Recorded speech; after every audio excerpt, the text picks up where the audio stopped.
This is your life, and it's ending 1 minute at a time. Welcome to the Stop Listening podcast. Welcome back, I should say. It's been a while. This is actually take 2. I recorded last night, and I don't know why, but my SD cards, I think, not exactly sure the problem. It seems like the SD cards are a problem because whenever I replace them, then it stops happening. But like the audio's all like, it doesn't like record at all. So I had to start over. And here we go. So I didn't record anything last week. It was a very, very stressful last weekend for a number of reasons. Number one, I was car shopping. I actually found something that looked very reasonable, a little overpriced. It was an hour away. Called one day. Didn't get through it. Couldn't get through to anybody. Finally, I just submitted online, like, hey, is this available? And then they got back to me like right away. And then I didn't even see it till later. So I went out there Saturday morning, talked to the guy on the phone, had it all ready for me. I get there and take a look at it. It's nice and clean. Look underneath, nice and clean. And I'm going to go take it for a nice long test drive. My buddy lives in like the next town over, so I was going to go see him and get nice and hot and see what it does. And the guy tells me, hey, before you get in it, there's a check engine light on. But it's only a $20 sensor, so if you decide to buy it, we can give you a $20 credit, or we can, replace it for you. And then I get in the car, and he gets in with me and proceeds to tell me where to go. Takes me down onto the highway, one exit, and back. It doesn't even get hot. So I'm like, okay. Now, I have a code reader, and everyone should have a code reader. Like, you're on your own car. You should have a code reader. They're not that expensive. So I was like, all right, well, I have a code reader. I'm going to go ahead and grab my code reader and put that on there and see what it says. And he's like, oh, no, you don't need to do that. I'll tell you what it is. So right there, I have the money. They're trying to sell me something. I want more information. And they're saying, no, not necessary. So I go and get it. I stick it on there. I get my code. All right. Our codes match up. But the thing is, it's could be a $20 sensor, or it could be the fuel pump going out, which is like $1,000 job. And this wasn't like a little rinky-dink dealer. This was like actually a Ford dealer. I've heard the name on commercials all my life. I thought it would be somewhere you could go and trust, and my goodness, those people were ready to take my money and send me down the road and didn't give a shit whether I made it home or not. Oh, and even after all that, I did say, well, what's the warranty? 10 days, 500 miles. Like, you assholes. And then, the guy, showed it to me, and then he walks me in there to, the closer. I'm like, dude, I was like, the freaking windshield's cracked. The check engine light's on. You say it's a $20 sensor. It could be the fuel pump going on. Why don't you fix this thing? You're not ready to sell it. Assholes. Yeah, so it sucks. But anyway, Tulsi Gabbard went on Joe Rogan. And I am very fascinated with Tulsi Gabbard. I don't agree with a lot of her politics. To her heart, really. She's a liberal. She's a Democrat. She ran against Trump. She ran for the Democratic nomination in 2020. She was trying to take on Trump. But now she speaks of him very well. So, Tulsi's been mentioned here and there as a possible VP pick for Trump. But to me, it's a slam dunk. She should be the pick. She's got military experience. She's a former Democrat. She's a liberal. She's a woman. She's hot. She's a gorgeous woman. She can help with women. She can help with liberals, libertarians, Democrats, all of them. Seems like the perfect pick to me. Of course, the Republican establishment, that's who he's probably battling, which he should, hopefully has learned not to listen to them. Of course, the Republican establishment wants Nikki Haley. I'm sure that's who they want, which we haven't really heard from her very often. Now, Kristi Noem was has been long considered, at least by me, I mean, and a lot of other people, that is she was the front runner, governor, beautiful woman, and then she did this weird like commercial for a dentist office in Texas when she's the governor of South Dakota, I think, or North Dakota, one or the other. I'm pretty sure. But anyway, it was really weird, and it was like a question, like about borderline illegal, because like it was clearly a commercial, and she didn't say it was a commercial, and then she usually posted it. And she's releasing a new book soon, and some liberal, some liberal news got a hold of it and broke the story. What's her name? Kristi Noem. So I'm just going to pick some random story here. Let's see here.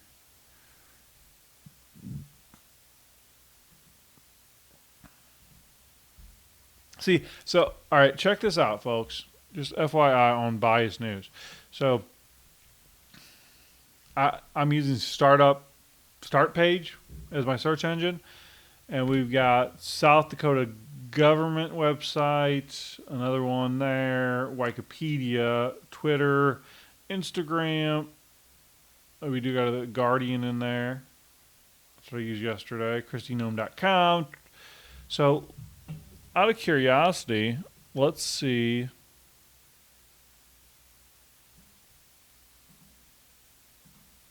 Out of curiosity, let's see what type of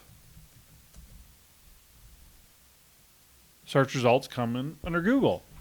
First thing you say is backpedals on book meeting with Kim Jong-un. So as you can see, Google, I mean, they're giving you news though. Okay, these stories are a few hours old. Is that wrong? I mean, the news itself is the news is the news, and you got to see their liberal bias, and Google is going to prefer them, and that's obvious. After you get through the news, you kind of get actually the very similar results. So anyway, go to the Guardian. Trump VP contender Kristi Noem writes of killing dog and goat in new book. Now, I haven't heard the goat story. Oh, yeah, I did. I heard a little bit about it. But anyway, the dog thing. She's ruined her career. She's not going to be the VP. Our country's almost turned dogs into icons. People worship them. They treat them better than their children. One of my pet peeves, and I got a number of them, is people with bumper stickers. I love my grand fur babies.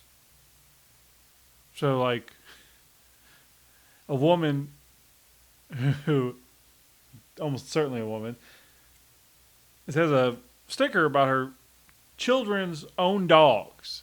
Bumper stickers exist for people to put on their vehicles for other people's dogs. And I have to wonder if that means if those kids don't have kids.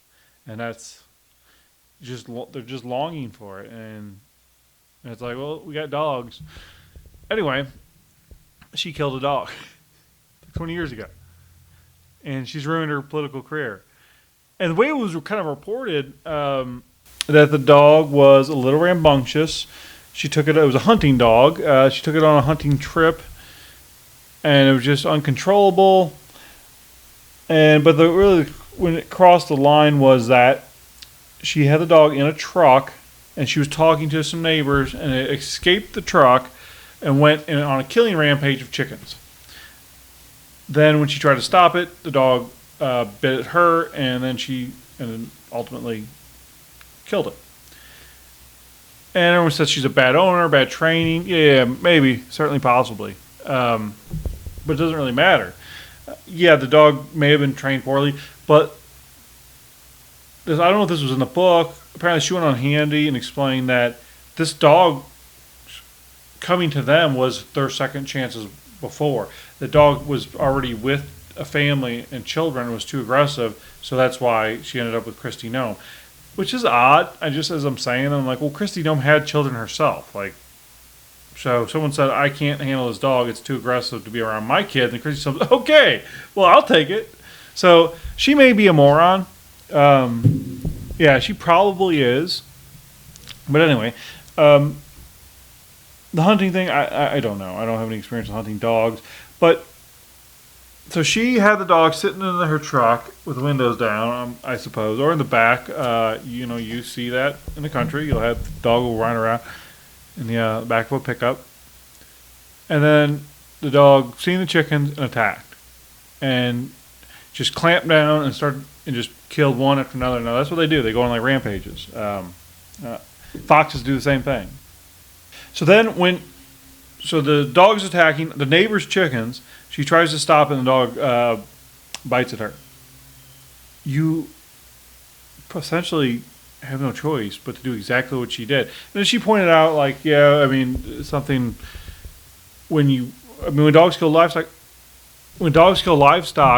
if the owners could have insisted upon that, apparently. But even if that wasn't the case, once that dog did that, once that dog attacked those chickens, and now she couldn't have known. I mean, my sister has chickens and a dog, and it hasn't attacked, but it is a training process. And if she doesn't have chickens, I mean, how are you going to train that? If she doesn't have chickens, how are you going to train the dog to not attack something she doesn't have? But once the dog did that, and so does the neighbors, and then she had to pay to replace those chickens. Once that dog did that, that was in them. It was a chicken killing dog, period. Once that happened, that's what that dog was. And then biting her or trying to bite her from the dog had to go. She just had kids, the dog had to go. But the stupidity of actually putting it in a book, it wasn't like, someone didn't uncover the story. It wasn't like, some farmhand seen it and ran to TMZ or something. Like, that's not how it happened. She wrote it in a book. And she's like, well, I wanted it to come off tough. And like, oh, I get it. Like, she tough on crime. I can see she being a tough on crime vice president. But she must be a moron for thinking that was going to help her political career. It ruined it. So that clears the way for my pick, who I think should be Tulsi Gabbard. So I've already listened to this once. And typically, usually when I listen to something on here, I'm listening to it for the first time. But I've already listened to this once. And I was largely disappointed. But I don't know now.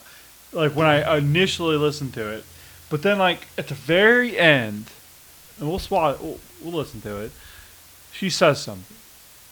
And then some stuff has came out, and just since then, this aired, that makes me feel even better about what happened. So they get into marijuana first, and they get into something very, very interesting about our history in this country. It really does. I mean, when you look at the war on drugs, and seemingly it started with marijuana, and why it started with marijuana is crazy. We're going to listen to Joe talk about that. So this first part isn't even really necessarily about what she says, because she doesn't know any of this. But it's worth noting because it has a bigger impact on the lives we live right now in so many ways. It is so profound.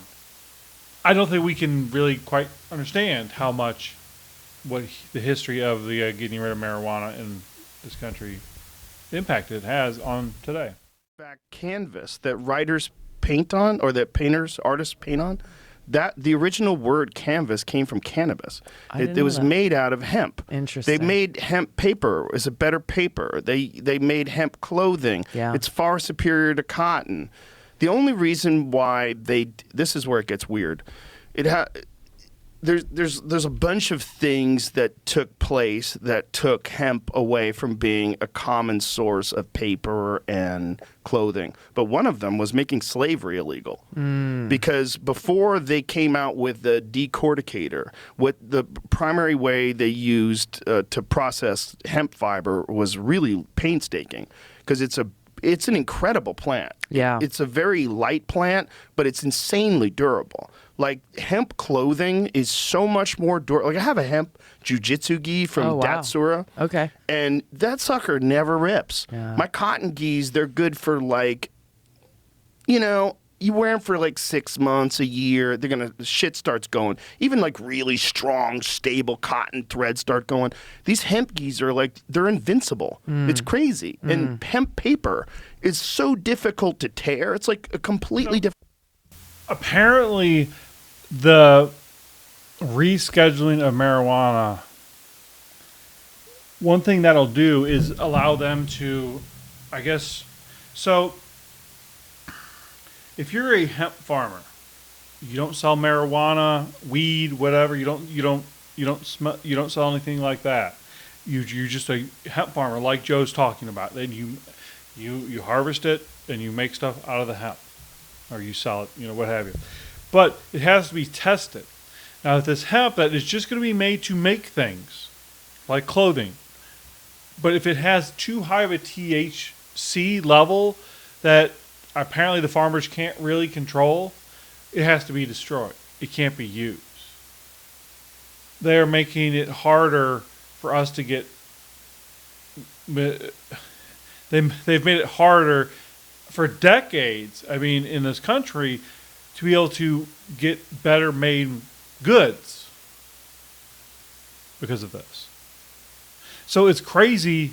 This is actually, even though it comes with negatives too, this is like one half good thing that has come out of this administration, I think, but I'm probably wrong. This thing that you're talking about, though, the federal government and the classification is the biggest barrier to this actually becoming a really viable and thriving industry in our country, because people are growing crops of hemp, but they've got to go through all of this crazy THC testing. And I've talked to people who are farmers and business people who are investing in this, and they've had to throw like entire crops away because of, I don't know the details about the testing, but it just, okay, so 1 + 1 doesn't equal 2 when you look at the reality of the benefits of hemp and the farming process and the concerns that they have within the DEA. It's so stupid. This whole thing is stupid because we're always concerned about, and rightly so, about cutting down forests to make paper. Right. Right? Well, guess what? Hemp paper, you can grow an entire, first of all, it's much more viable. You have much more product. It's much more durable, and you can regrow it quick. Exactly. It just grows right back again. Right. Whereas trees takes years and years to grow. That's insane right there. That is insane to ever cut down a tree for the purpose of producing paper. A tree that takes, it takes forever. I don't know. Hundreds of years, thousands. I mean, I think there's trees out there that are thousands of years old. I mean, like the great redwoods in California. Those have to be, right? Those have to be thousands of years old. Now, they're not cutting down those trees to make paper, but it's still like they can take carbon. Okay, so on Tim Pool, there's a guest, Ian. He always talk about graphene, and it's kind of like he's really into it. And it's something where they can turn carbon pollutants into actually material that you can make stuff out of, and it's like super strong, apparently. So we could never cut down another tree. We don't have things made out of wood anymore, unless it happens like to come down naturally, right? And then anything made out of wood would become very valuable. That's actually kind of cool. That you don't cut down trees for nothing. I like that idea. Paper we get from the hemp plants. And then anything else that would be made out of wood, we made out of graphene. And we take the carbon that they say is destroying the planet It's not. But we take that and we make stuff out of it. And then we stop cutting down trees, and that produces more oxygen. Now, the carbon that we'd be taking to make the graphene, the trees need to make their oxygen as well. So we would actually keep the ecosystem square. We would actually need to start polluting more, producing more carbon. But hey.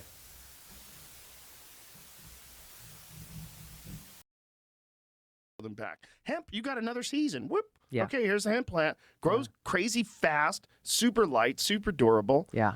Just got to think about it as a commodity and stop connecting it to marijuana. Exactly. And you're going, well, this is invaluable because this could solve a lot of our problems, especially with deforestation. And then if you look at it for building materials, like, wait, this might be the greatest building material we can use. Yep.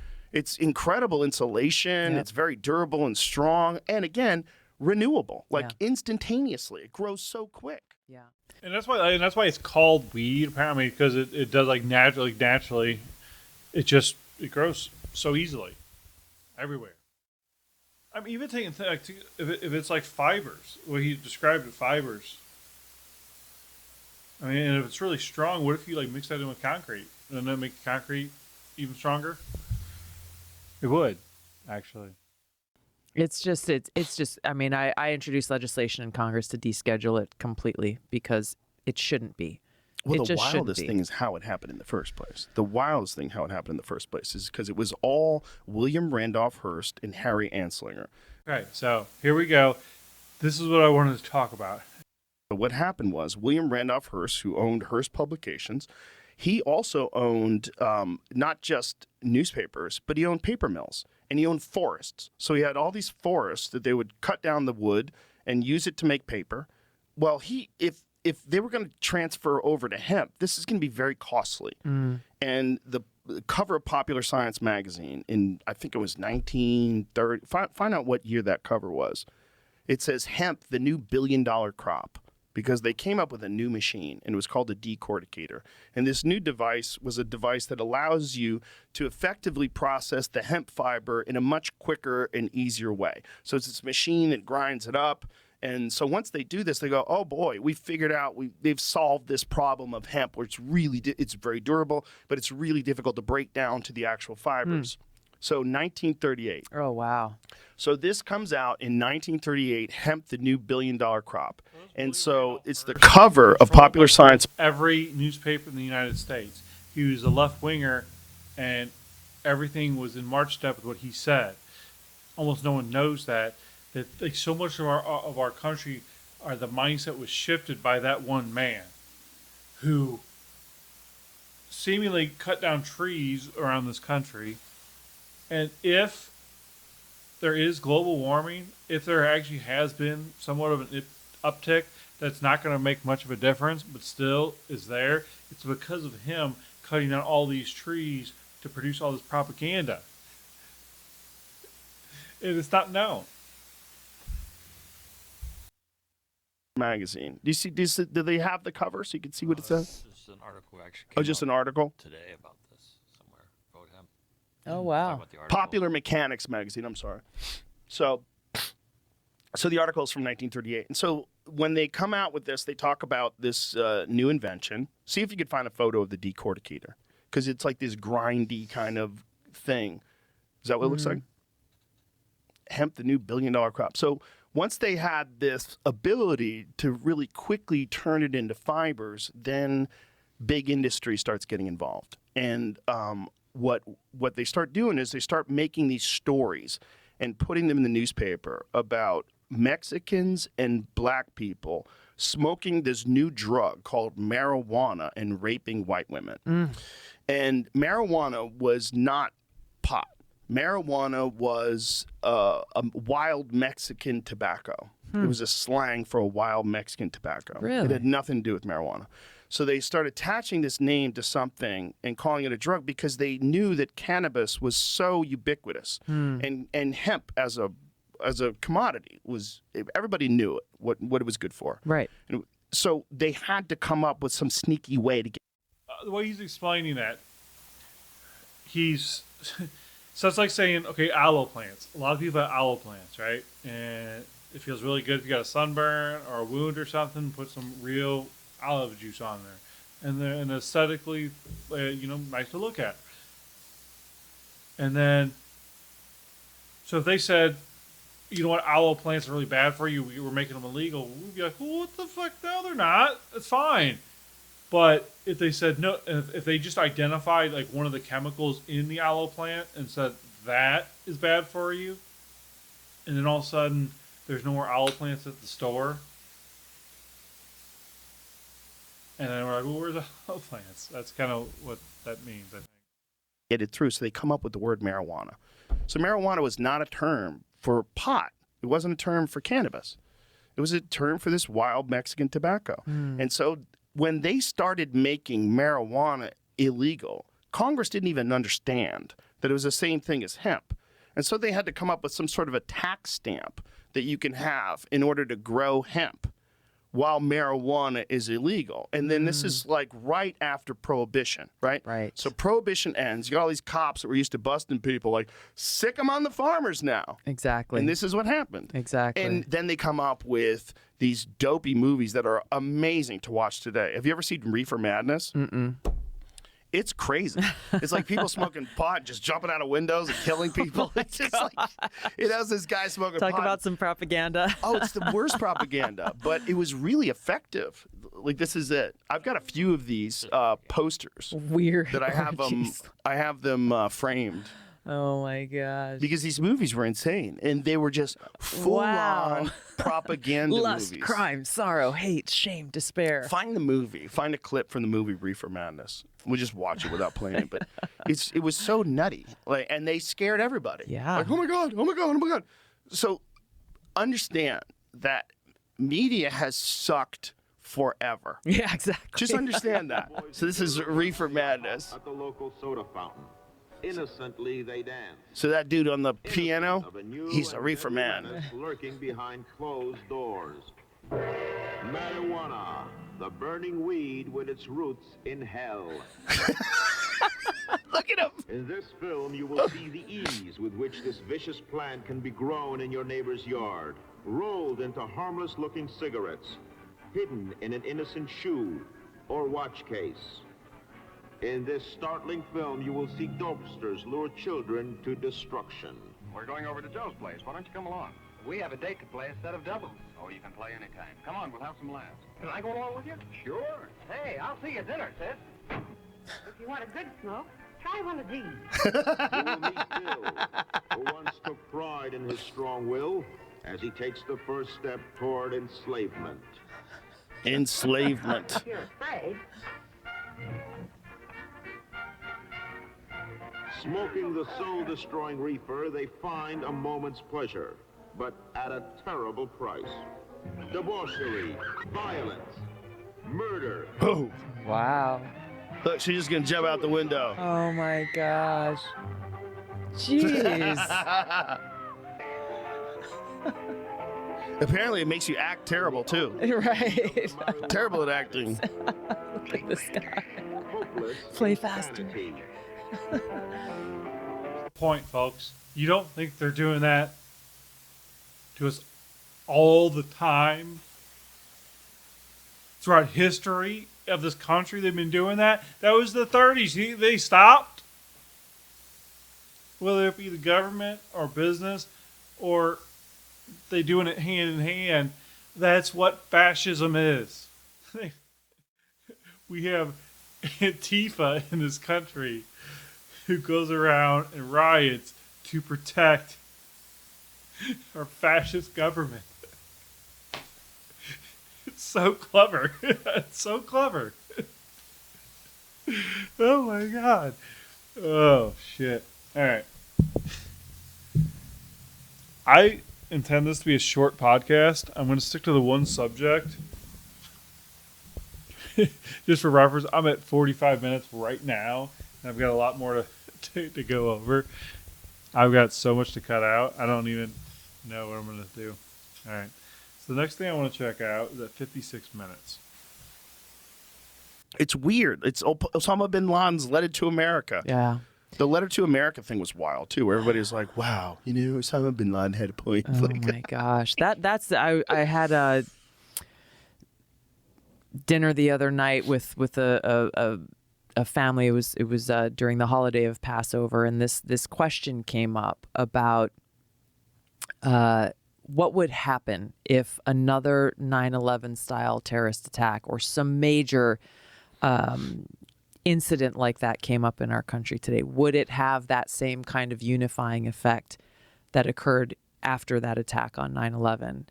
And when you look at things like that, like the Osama bin Laden letter, and you look at how there is, I mean, there's not an entire generation, but there's a lot of people now who I wouldn't be surprised if they said, well, such an attack was justified, and not have that same kind of sense of unity of like, hey, no matter our differences, we got to stand together as Americans.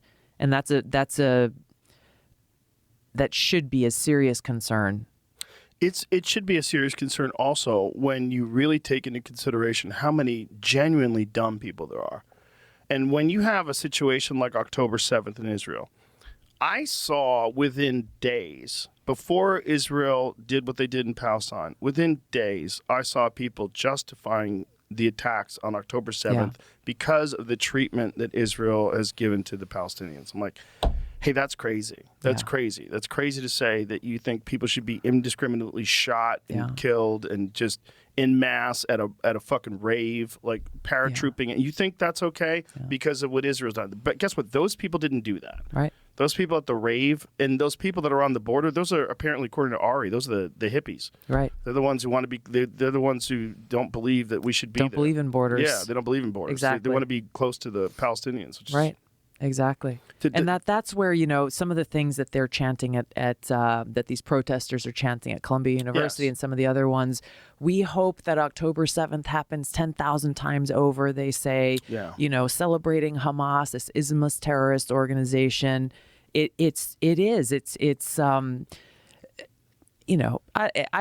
don't think we can just dismiss them as just being stupid. You know what I mean? Like, these kids are going to Ivy League schools.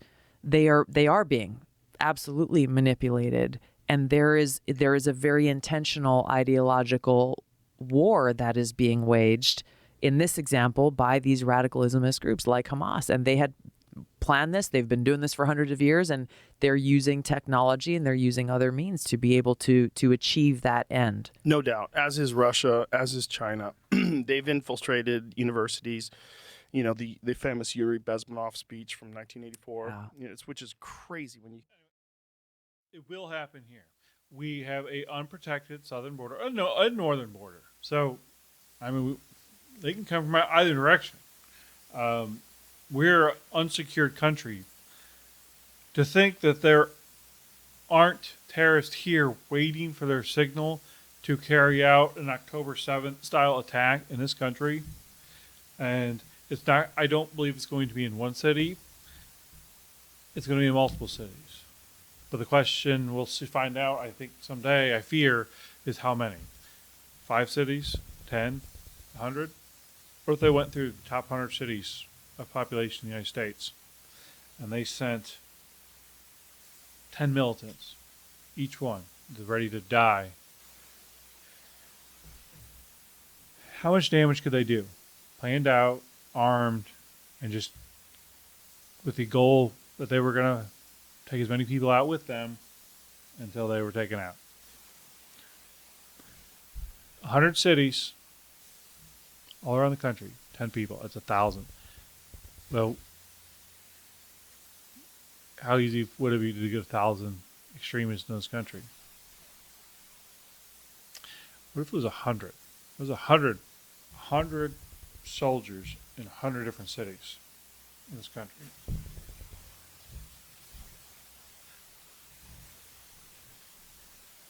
Yep. Get ready, folks. Get ready.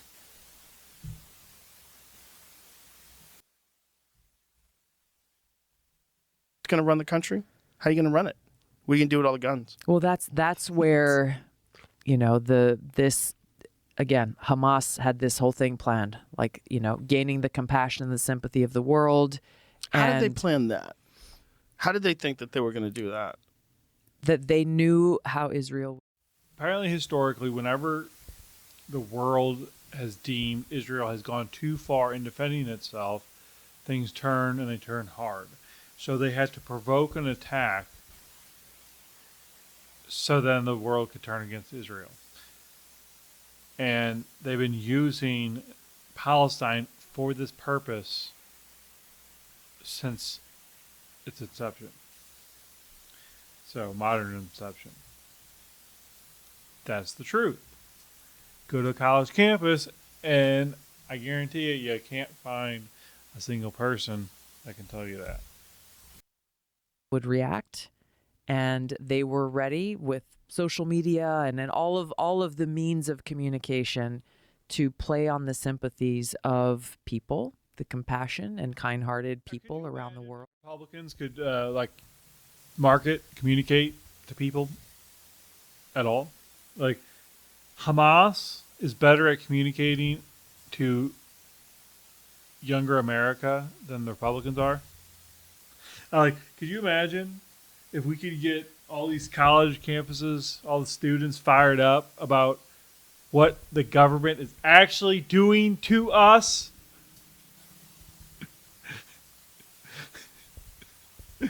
Oh. They got all upset about Blackfeller. They got all upset about President Trump. They're all upset about Palestine. And not that those things aren't worthy to be upset about, because in certain respects, all can be very upsetting. Trump is a dick. I mean, the world couldn't get over Derek Chauvin's knee on George Floyd. They couldn't get over that image. And it looked pretty bad. That's not what killed him. But and he had his hands in his pockets. It's like, dude, But so, point is, I'm not dismissing people getting emotional about these issues, but if we could turn that excitement into the common good, like the things that our government is doing to all of us. If we can address that as united as we can, then the other little things that are sometimes very important can be more easily addressed. And turn people's attention away from the 1,200 people that were murdered and killed and the people that were raped on that attack on October 7th. Their goal being ultimately to influence populations around the world towards this Islamist ideology that they want to govern the world under Islamic rule, under Sharia law.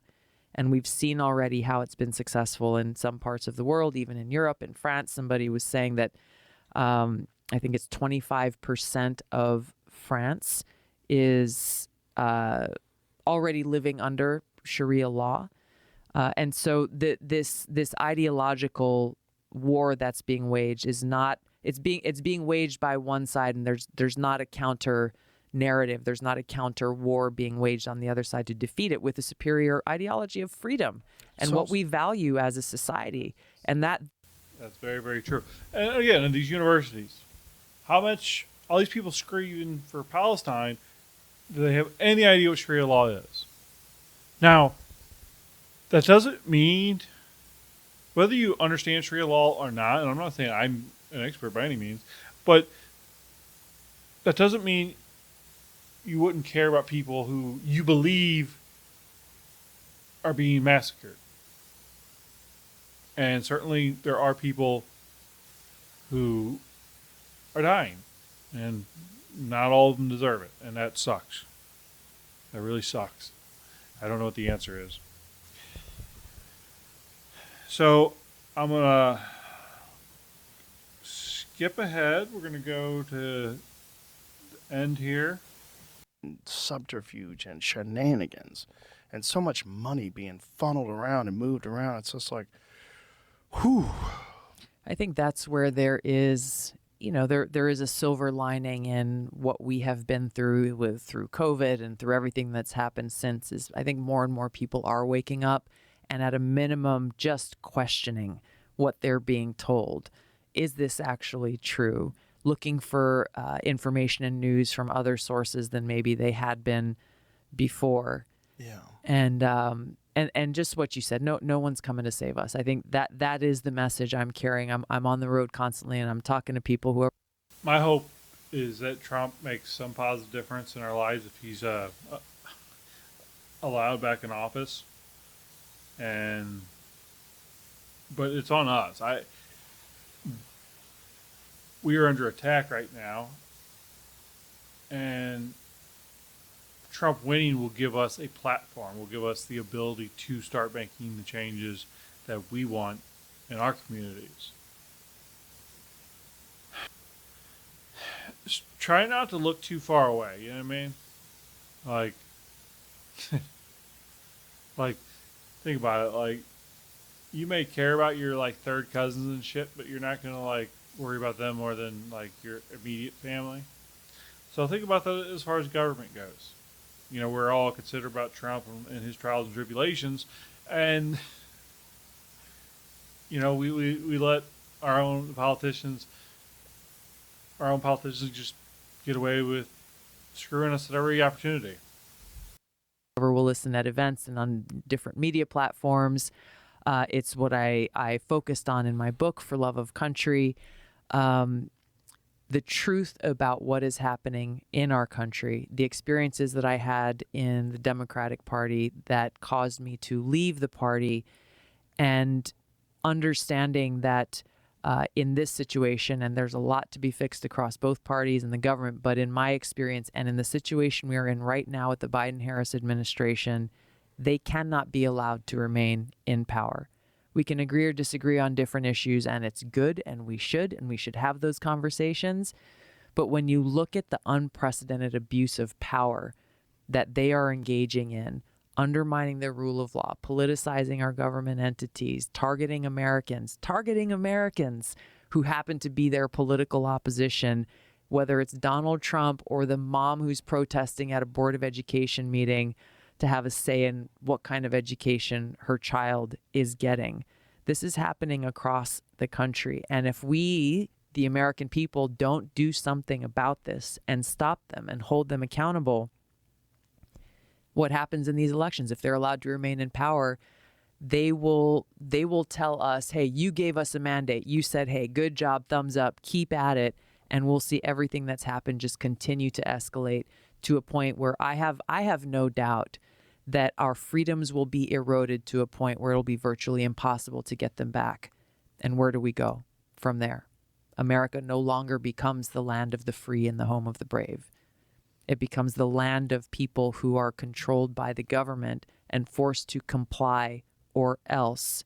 And if you dare to have the courage to speak up and speak the truth, or say, hey, look, guys, the emperor has no clothes on. Boys are boys and girls are girls, and that's just how it is, then you will experience the retaliation or the consequences of that action.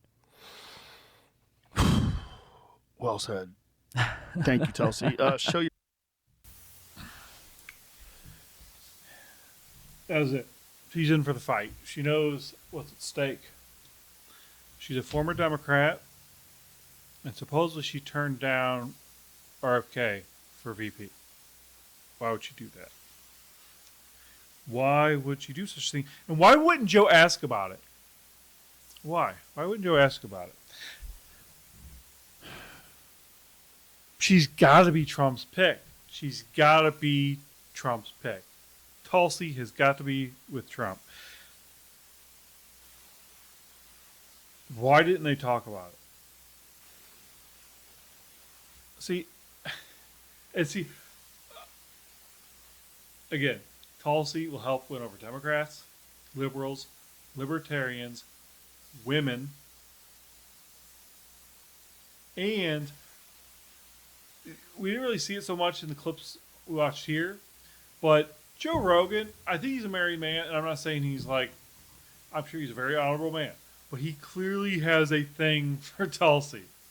I'm sure it's a very innocent crush, but it's there. And if she was on a ticket running for as vice president, Joe Rogan and his influence wouldn't be a bad thing.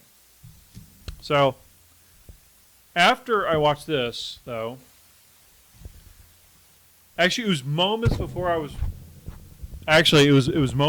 was about to record yesterday that I seen this story. How's that? There we go. Right there.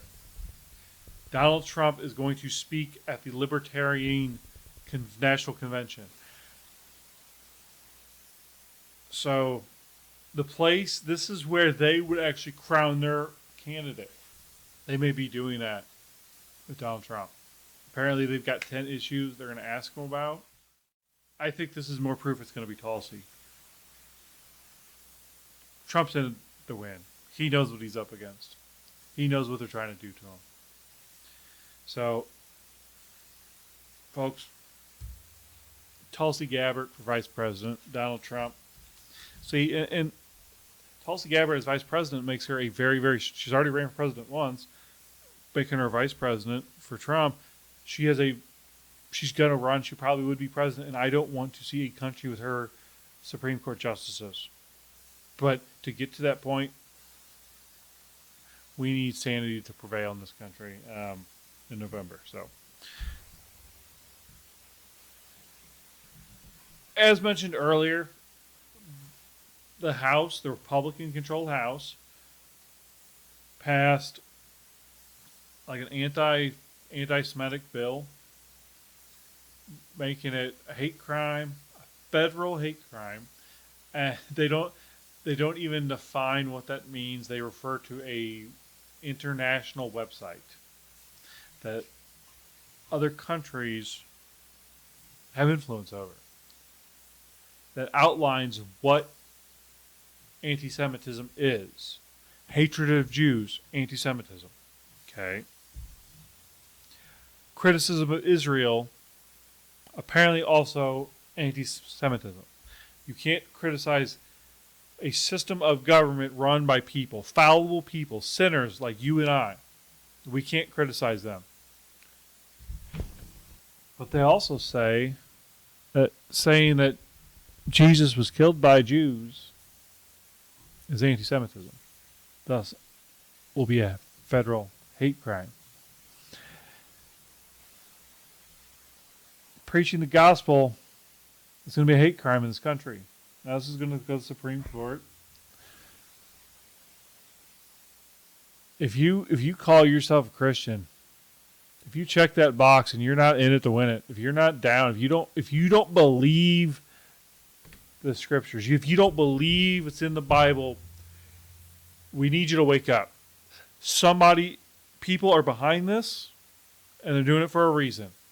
And this is the shirt I happened to put on last night. I didn't pay attention to it, and I put it on, and I put it back on because I knew I was going to talk about this again.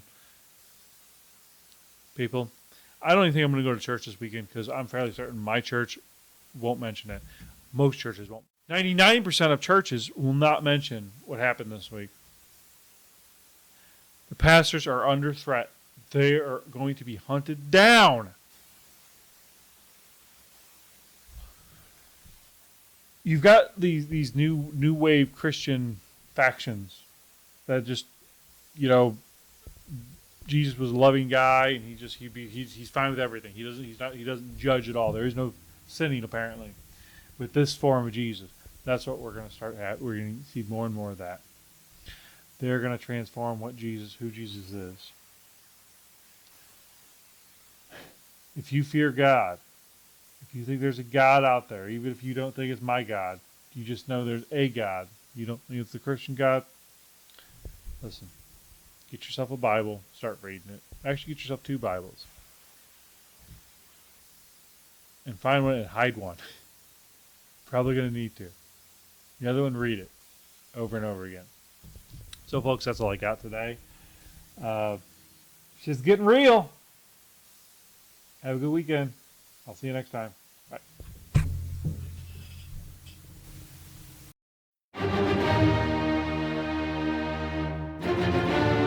This is your life, and it's ending 1 minute at a time. This war stops now. End the war. Bring freedom to our people. No. No more tricks. No more lies. Only truth. This is where we hold them! This is where we fight!